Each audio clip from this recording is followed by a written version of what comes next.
Ito ang kakaibang bulkan sa Indonesia at hindi po ito edited.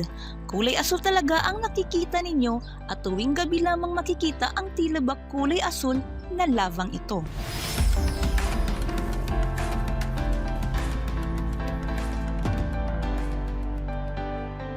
Tila ba ikaw ay nasa ibang mundo? Sabi nila na ito ay lava, ngunit ang totoo ay hindi. Alamin natin kung ano nga ba ito at bakit kakaiba ang kulay nito.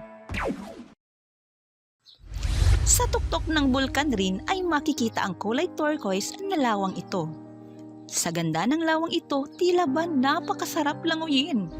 Pero ang ganda nito ay may hatid na peligro. Ang tubig kasi dito ay nagdudulot ng pinsala sa mata, bibig at pagkasunog ng inyong balat. Ano ba ang meron sa tubig dito kung bakit napakadelikado? Pag-usapan natin ngayon ang kamanghamanghang Cawaijan Volcano.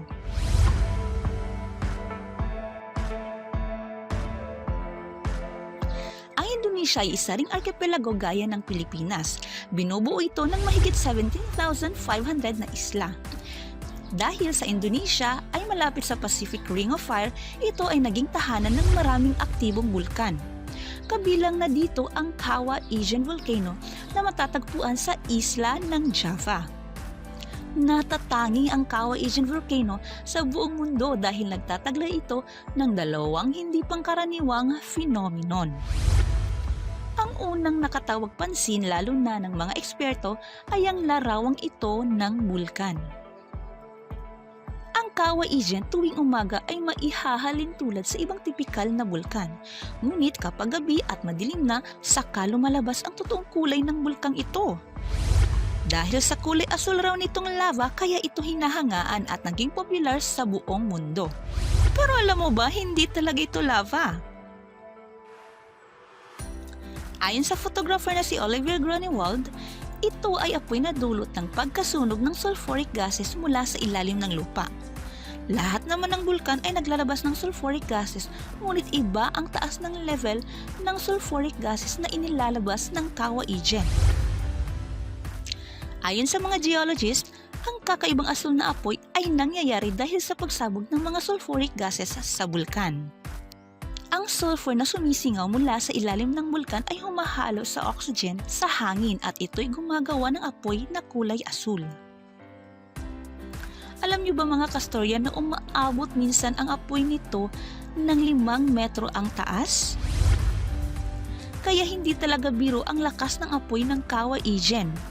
Madalas makikitang nasa ibabaw mismo ng lava ang asul na apoy na ito, kung kaya naman akala ng ibang tao na ang lavang binubuga ng bulkan ay kulay asul. Umaga hanggang gabi nagliliyab ang asul na apoy. Ngunit mas kitang-kita ang kulay asul nito tuwing gabi lamang. Kaya naman dahil dito, ang Cawaijan ay binansagang api biru, na ang ibig sabihin ay blue fire. Ayon sa mga expert, ito ay isang rare phenomenon na hindi nangyari sa ibang bulkan. Pero alam mo ba, bukod sa kulay asul na apoy, ay makikita rin sa Cawaijan ang tinaguri ang world's most acidic lake? Bago ko ipagpatuloy ang kwento, tanong ko lang sa inyo mga kastorya, nagustuhan mo ba ang kwentong asul na lava sa Indonesia? Ilagay na sa comment section kung anong masasabi mo. Matatagpuan mo ang Cawaijan Crater Lake sa tuktok ng bulkan na may lalim na 200 meters at mayroong 36 million cubic meters na tubig. Dahil sa ganda ng lawa, ito ay tila ba nang aakit at parang ang sarap languyan. Ngunit, huwag na huwag magpadala sa kanyang ganda dahil tiyak na mapapahama ka. Puno ng hydrochloric acid ang lawa na ito. Kaya ito ay napakadelikadong languyan at ang acid na ito ang dahilan kung bakit naging kulay turquoise ang tubig.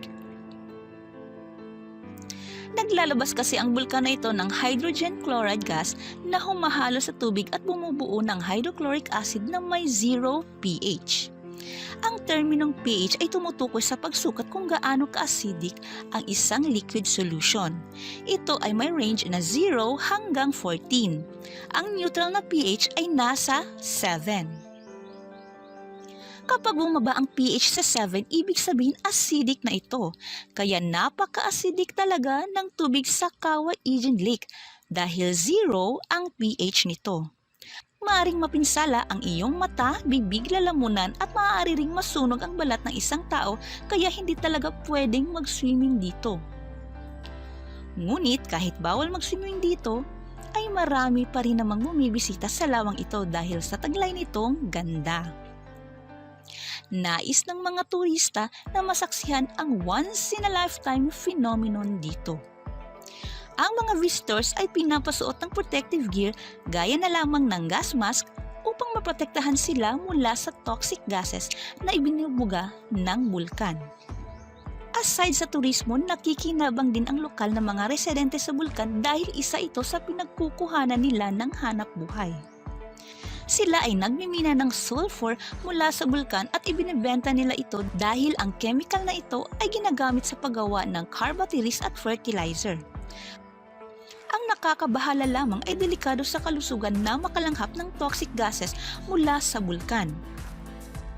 Ngunit tinitiis na lamang nila at patuloy pa rin sila sa pagmimina dahil wala na silang ibang pagkuhanan ng ibang hanap buhay para may maipakain sa kanilang pamilya. Kahit ilang dekada na rin ang nakalipas magmula nang pumutok ang Cauayan, may dala pa rin itong panganib dahil hindi natin alam kung kailan ito muling sasabog.